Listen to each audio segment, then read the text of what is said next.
Hey, folks, this is Brad Bright, and this is the God is the Issue podcast, where we show how God is the issue in every issue. Now, today we're going to be talking about hate and anger in our culture, which has really become the hallmark of modern American culture. But, folks, let me say by caveat here. The problem is not that there's too much darkness in American culture today. The problem is there is not enough light. And in the second half of this podcast, I'm going to talk about what you can do to help increase the level of light this Christmas. But before we go there, let's review some of the ways that hate has surfaced in our culture over the last decade. You know, the most recent group targeted by the forces of unbridled hate have been the Jews.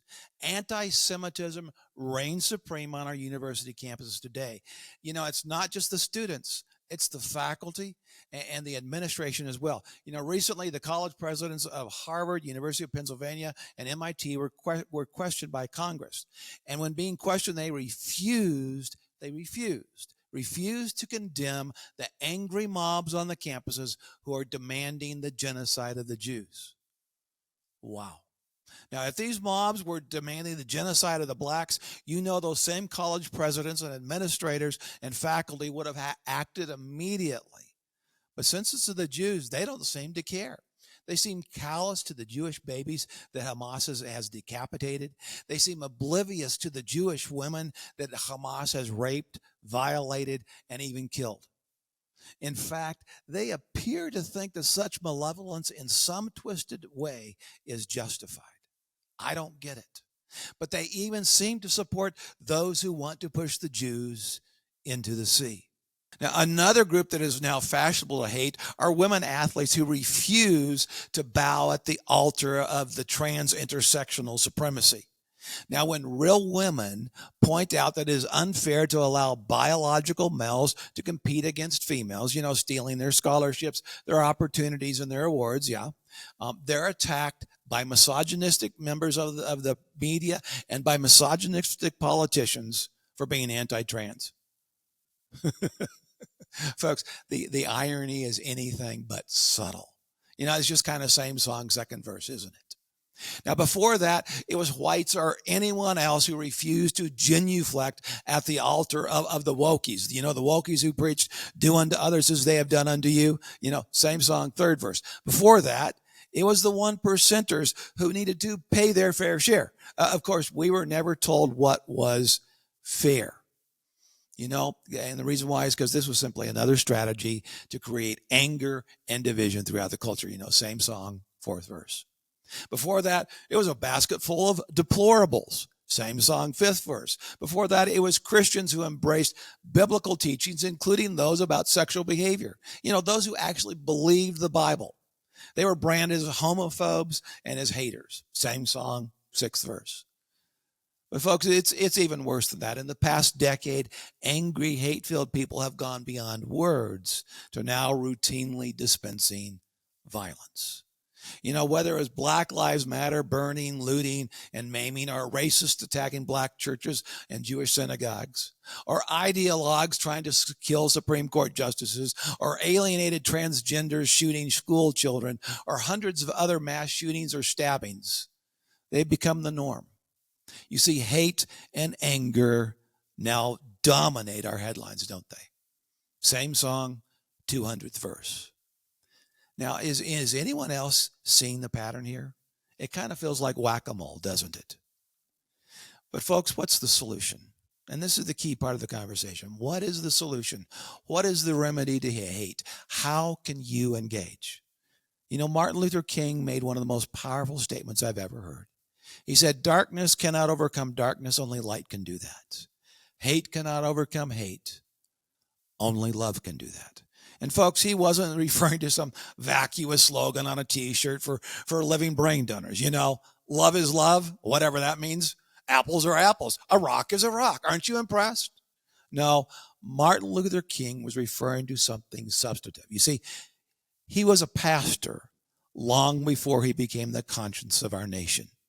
His view of love was shaped by the Bible. He must have been thinking of Christ-like love. You see, love is the ultimate expression of God's personhood. It is God coming to earth as a baby in a manger. That's what Christmas is all about. Peace on earth, goodwill toward men. You see, God sent his son Jesus to that manger and ultimately to the cross, where he took the bullet that we deserved. We deserved it for our self-centeredness and for our anger toward each other. Folks, that's what love is. That's why the Bible says God is love. You see, that's the love Martin Luther King learned about from reading his Bible. Like Martin Luther King, we need to learn to hate what God hates, but love what God loves. May I tell you a story about a woman in Holland who overcame hate with love? Her name was Corrie ten Boom. Now, Corrie and her family lived in Holland before World War II began. But once World War II began, they began sheltering Jews, hiding Jews from the Nazis. Well, ultimately, the Nazis caught up with them. And so Corrie and her sister Betsy were put into a concentration camp until the end of the war. However, Betsy never made it to the end of the war because of the harsh conditions and the abuse by the guards. Corrie watched her sister Betsy die in that camp. Well, after the war ended and they came out, Corrie was a strong believer in God's love. And so she's tried to start helping other people who were emotionally suffering from the consequences of the war. And here's what she found. She found that those who came to forgive and ultimately love their captors, love their tormentors, were made emotionally, spiritually whole again. But those who couldn't never recovered emotionally. And so Corrie would go around to different churches around Europe and tell her story and tell what she was trying to do with these broken people.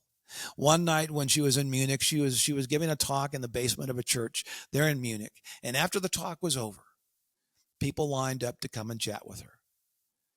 And at one point she looked up and she recognized him. There was a man standing in front of her who she immediately recognized as one of the prison guards who had abused her sister. And the horror of the moment filled her heart. And this man came up to her and said, "Fraulein, I was one of the prison guards in that concentration camp where you and your sister were." He said, "I've become a Christian since then, and I know God has forgiven me. But," he said, I feel like I need to ask you to forgive me as well. Can you do that?" And he extended his hand toward her. And Corrie said she froze. She could not lift her hand to meet this gentleman's hand. But she said finally, she cried out to God in her heart. And she was able to lift her hand. And she said when their hands touched, she said, the love of God flooded my heart for this man. And she said, not only had he been set free, but I had been set free as well. Folks, that's what real love is. That's what real love can do, not only for those who have been the perpetrators of violence and hate, but for those who have been the recipients as well. You see, God's love transforms us from the inside out.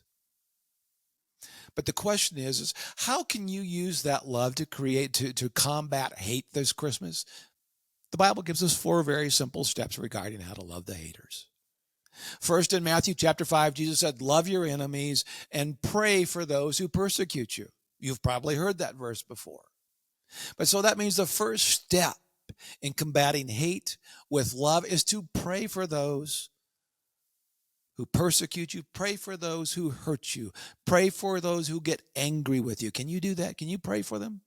Folks, if you're not praying for those who have hurt you, you're doing it your way, not God's. See, you can't change another person's heart. You can't hardly change your own heart.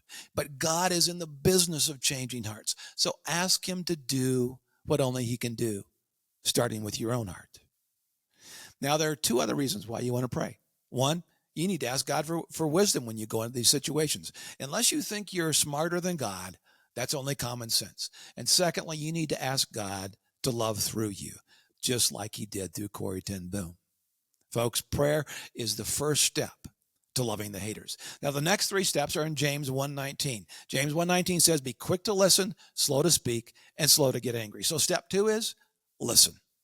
And part of listening is asking good questions, isn't it? Seeking to truly understand. Ask questions like, why do you feel that way? Or, have you been hurt by someone? Or this one, I love this one. On a scale of 1 to 10, how strongly do you feel about this? And if they say anything but a 10, if they say a 7, 8, 9, let's say they say an 8. Here's what you do. What would it take to move you from an 8 to a 9? Folks, that's a non-threatening question, but there's even more powerful than that. When they answer, you're going to listen closely. Let me tell you why. They are going to tell you their concerns about their own position, concerns that, frankly, they'd probably never otherwise admit. And next, folks, you want to find common ground wherever you can, no matter how small it is. Now, this is not necessarily the same thing as agreement. Let me give you 4 instances. Say you're pro-life and they're pro-choice, and never the twain shall meet, right? So instead of saying we agree on, you can say, well, clearly we both believe this is a very important issue. You haven't conceded any ground whatsoever, but you have found some common ground. And folks, no matter how small, it's important to establish common ground somewhere. Now, finally, I'm going to give you 3 words, 3 powerful words in listening. And that is to say to the person who's talking, say, tell me more. Tell me more. You know, folks, everyone likes to talk about themselves, don't they? They like to talk about what they think. They like to talk about what they feel. So kick that door wide open for them. Let them know it's wide open. You know, I want to hear what you think. Tell me more. Now, if they ultimately come to feel that you care and that you understand them, now that's very different than agreement. But they come to feel that you understand and you care. You have built a relational bridge which may well bear fruit later on. Now the step 3 is to be slow to speak. Be slow to speak. Why do you want to be slow to speak? Because if your mouth is opening, you're not listening. Notice the verse doesn't say don't speak. It says be slow to speak. In other words, at some point you're going to speak, but not until you have first listened and understood. Now, when I present the gospel to someone, if there is time, I always ask questions first. I love to spend 30 minutes to an hour just asking questions. Why? Because I want to understand the person with whom I'm talking. I want to know what their real issues are so I can answer their real questions. And that's just common sense, isn't it? Now, step 4 is be slow to anger.